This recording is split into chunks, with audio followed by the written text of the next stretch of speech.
नमस्कार मित्रों, आज की इस वीडियो में मैं आपको बताने वाला हूँ कि जब महाभारत के युद्ध में अंगराज कर्ण और अर्जुन आमने सामने थे, तब पश्चात अर्जुन श्री कृष्ण से कहते हैं कि मैं आज अंगराज कर्ण का सामना क्यों नहीं कर पा रहा हूँ, मैं उनके बाणों का तेज सह क्यों नहीं पा रहा हूँ।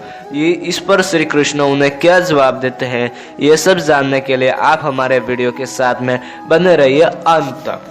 तो फिर दोस्तों, ये बात उस समय की है जब महाभारत के युद्ध में अंगराज कर्ण अपने गुरु द्वारा दिए गए विजय धनुष को लेकर कुरुक्षेत्र में महाभारत के युद्ध में उतर गए थे। अर्थात कि उस दिन वह अर्जुन का वध करने वाले थे। अर्जुन के सामने वह आ पहुंचे।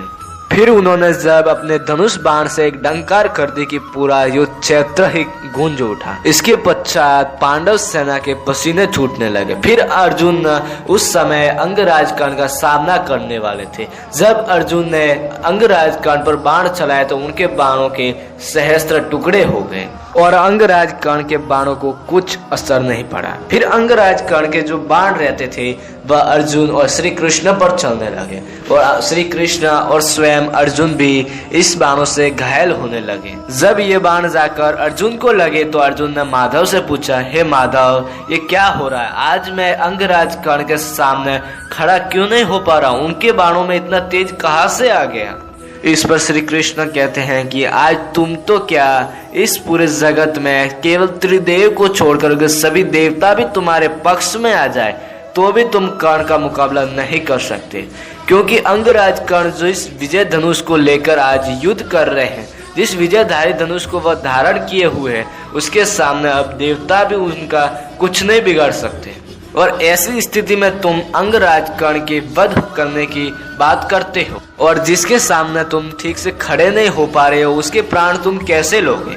फिर अर्जुन के आंखों से आंसू निकलते हुए वह माधव से बोले कि माधव, अब तुम ही कुछ उपाय निकालो, वरना अंगराज कर्ण का क्रोध तो अग्नि की तरफ बढ़ता ही जा रहा है और वह देखते ही देखते पांडव सेना हमारी नष्ट होती जा रही है। कृपया माधव तुम कुछ करो, वरना फिर वह भी एक धनुर्धर है और मैं भी धनुर्धर हूँ, मैं उससे युद्ध जरूर करूंगा। फिर श्री कृष्ण कहते हैं, अगर आज द्रोणाचार्य, भीष्म पितामह और तुम सब मिलकर भी अगर कर्ण के सामने आ जाओ तो इस विजय धनुष के सामने तुम सब योद्धा भी कुछ नहीं हो, तुम अंगराज कर्ण का कुछ नहीं बिगाड़ सकते। आज महारथी अंगराज कर्ण अपने इस विजय धनुष को धारण किए हुए इस युद्ध क्षेत्र में है, अभी इन्हें कोई परास्त नहीं कर सकता। फिर अर्जुन थक हार कर माधव से कहते हैं कि माधव, अब तुम ही कुछ उपाय निकालो। फिर श्री कृष्ण अर्जुन से कहते हैं कि पात्र, अगर अब अंगराज कर्ण का वध करना है तो सर्वप्रथम उनके हाथों से उनका विजय धनुष दूर करो, फिर उनका वध किया जा सकता है। लेकिन अर्जुन कहते हैं कि ये करना तो उनके लिए अब असंभव हो गया है, क्योंकि अब अंगराज कर्ण अपने विकराल रूप में उनके धनुष की प्रत्यंचा तोड़ते ही जा रहे हैं, हर बाण से उनकी प्रत्यंचा टूटती जा रही है। फिर माधव कहते हैं कि अब तुम्हें मेरे कहे अनुसार करना होगा। फिर श्री कृष्ण ने अपनी माया रची और युद्ध क्षेत्र से बाहर से अर्जुन को लेकर भाग गए।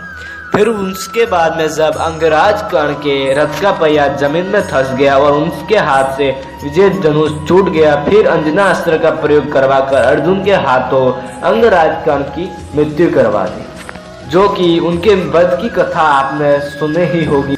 तो फिर दोस्तों, आज का ये अमेजिंग वीडियो आपको कैसा लगा कमेंट बॉक्स में कमेंट करना ना भूले और अभी तक आपने हमारे चैनल को सब्सक्राइब नहीं किया तो कृपया सब्सक्राइब कर